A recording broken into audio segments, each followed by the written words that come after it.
Good morning. Good morning. It is day 12 of Write With Me, day 12 of this 30-day challenge that I'm doing here.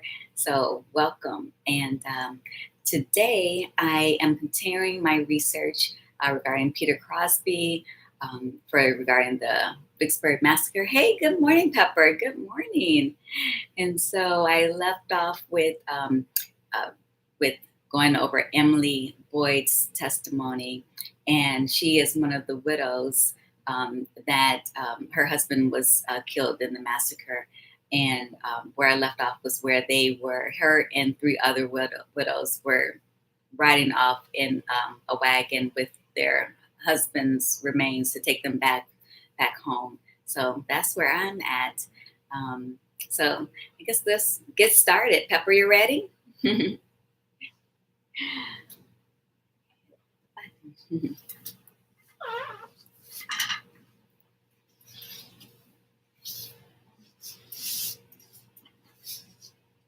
Great.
righty.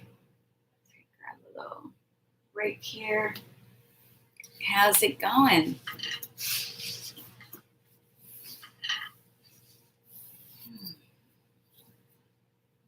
I finished the testimony of Emily Boyd. Okay, good. Okay, awesome. I find it interesting that the Black people that they have been questioning, their testimonies are super short. Ambrose was super short. Emily's was short. Now I'm with Louisa Banks in her testimony, and I'm assuming it probably will be short too. But right off the top, we find out that her husband and son were killed right outside of her home on that Monday morning. So I haven't gotten into the details of that yet. A lot of the questioning, or the at least from the Southern Democrat side regarding Emily's, was really focused on how did they get the announcement, who read the announcement, and it's the announcement that Peter Crosby had put in the papers, that Governor Ames had Governor Ames didn't tell. I don't think he told them to put an announcement, but he told them to make sure you get your people, both white and Black Republicans, to defend you and have help get you back into office. But I got the details of the name of the church, which I've been seeing that earlier on. So the name of at least for this particular area, is called Freetown, and the name of the town is Freetown also. And so the names of the name of the person that actually read the announcement, the name of the preacher. So I love, again, getting all of these details so that when I do write the novel, I can use their names. And the reason why normally it's really tricky legally to do anything like this, but by it being over 100 years old, it's public domain. So which I'm really grateful for.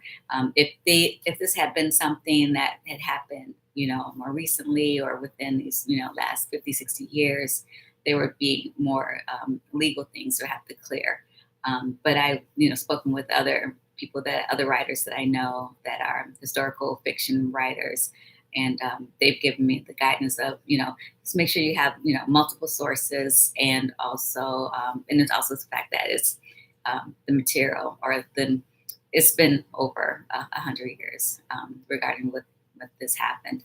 But this is really, great to actually see, okay, oh, this was the preacher of this town. I can set up who that person is, earlier on. Because I already knew the church was going to be, I was going to involve the church a lot because there's, Black community churches, especially in the South, is such a huge part of our livelihood and support, and places where we gather.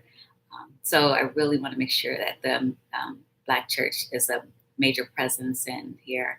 And I'm also going to deal with a lot of things regarding the last seen ads. If you go to my Substack, I did a whole piece about the last seen ads, and they are ads that Black people had put in newspapers across the country looking for their loved ones. Because we know during slavery, so many families were torn apart, and they, for decades, looking for their family members. And a lot of times these announcements would be read in church. And so I want to make sure that is like an ongoing thing that is present in the novel. So, like we said, very nice research, well worth telling the story. Definitely. Yes, absolutely. And, and really Peter Crosby's story is just one of so many stories that happened in the Reconstruction era. There's just, like, even after I'm done with this one, I have my other thing I was mentioning to Lacey yesterday, that I have my sci-fi project that's in the queue. But I want to get this stuff laid out for Peter, because I feel like a lot of times if I'm working on something heavy, I like to have something light to bounce to. just to break it up a little bit if things get too heavy. Um, so that's what my intention is. But like I said, there's incredible stories all throughout the Reconstruction era, and it's just a place where I think writers can really, I mean, I can only tell so much, but there's things, like Louisiana. Like I wrote about the governors, the black governors. There were two black governors in Reconstruction era that were elected, and people don't even know about that. And they always thought that it was just this one person, PBS pinchback, but Oscar Dunn was really the first black governor, and then after Oscar Dunn, then it was PBS pinchback, and it's so many controversial things that happened with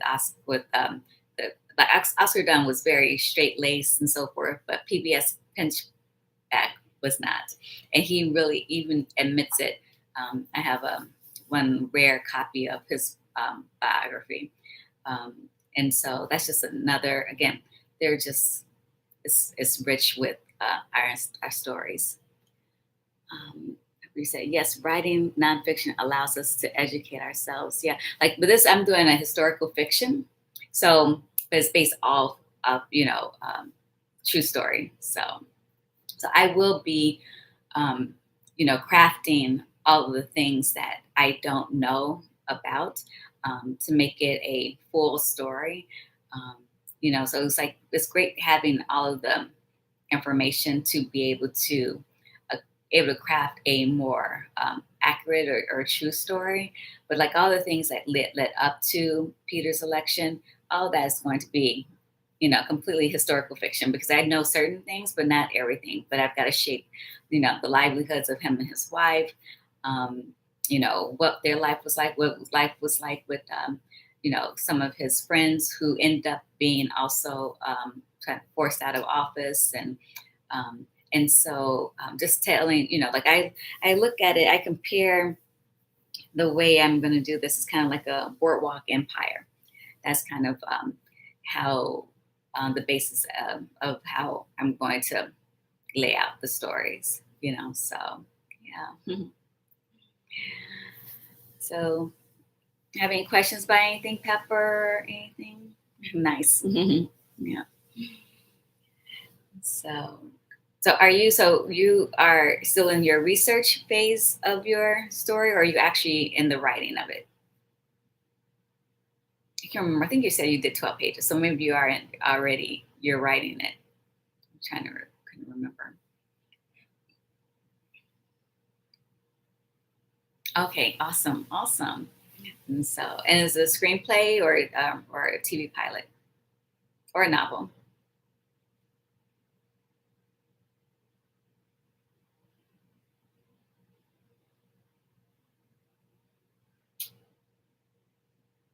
A series. Okay, great. Awesome. Yay. Awesome. Yeah, we definitely need more series of our stories. Me being from Chicago too. I love all of our stories from there. So I've been really getting in deep with watching a lot of the old WTTW documentaries that are on YouTube. So many cool documentaries. I watched the one on Ida B. Wells. I just got through watching one regarding the Our Lady of Angels fire that happened in 1958. Yes. Yes. Yeah, I'm born and raised, moved out here in 95. So, which I can't believe it'll be 30 years in November. So, but I really want to go back though.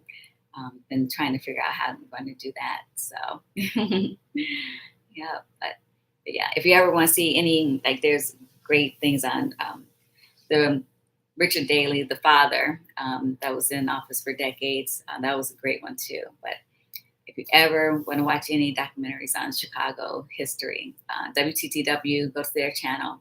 There's so many wonderful ones. All right, we'll get back into it for our next 25 minutes.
when you write, like people just be telling the truth. I'll tell you more when I get after we're done with this sprint.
Yes, I see what you wrote there, Pepper. Yeah, when we'll go back to Chicago when we shoot our films. Yes, we will. I just with uh, Louisa Banks, her testimony. I'm still in that one, but it's so graphic and uh, her husband and her son were no, they weren't in the midst of the other men that went in to walk into the city or to walk on Jackson Road. Um, they stayed home because they were told that if they stayed home, that they wouldn't be harmed, um, and that anyone that didn't stay home were going to get killed. Um, uh, Five white men rode up to her house, um, asked her husband to come outside, and then also asked her son to come outside. They asked if there was a pistol in the house or if there were any weapons in the house. Her 18-year-old son said yes, there was a pistol on the beam. One of the white men, they grabbed the pistol, they hit her son with the pistol, and then shot him. And then at the time, they also had the husband holding back, holding the horses. They walked over to him and killed him as well. Um, and so it's just absolutely just and right in and right in front of the wife. So the wife who's testifying, saw everything. She didn't get the names of the five men that did this. Um, and so it's so sad. It's so tragic. Um, and she said that right before they killed her husband, and she said, she asked him not to kill her husband, and then one of the men said, "They have killed our husbands." So they had been going from place to place killing husbands, and that's one thing I've been wondering because I had read from the dissertation that I had first got the knew that this testimony was out here, said that hundreds of people had been killed during this massacre. But in the testimonies I have been reading so far, only people have been saying, two people here, four people there, and so forth. And of course, that all matters, but it wasn't adding up to hundreds. And so just reading her testimony now, it makes me think that they were going from home to home of the men that actually did stay home, um, and just killing them. So maybe that's where the numbers end up adding up. But as I been, reading through it, I was like, oh my God, because I'm feeling her anguish, her pain throughout her telling this story, and how brave that of her to, this is only, like some weeks after, like maybe 2 weeks, if that, after this all happened, and she is standing up to tell her story, tell what happened to her husband and her son right in front of her. So, whew, so I know it's gotten real heavy, real deep here. But we'll continue, going through her testimony tomorrow at 5 a.m. Um, and tomorrow will be day 13. I'm so proud of you, Pepper, for showing up. You've been getting it in, And so, saying you would think they were safe at home. Exactly. And they told them they were going to be safe at home. They said, and even the person that's questioning them said, you know, um, who told you you'd be safe at home? And she didn't know the name. I wish she knew the names because then I could see if any of these other people had already testified here too. All right, yes. So, but yeah. So see you tomorrow, Pepper. See you tomorrow. Have a wonderful rest of your day. And yeah, have a good one. Bye.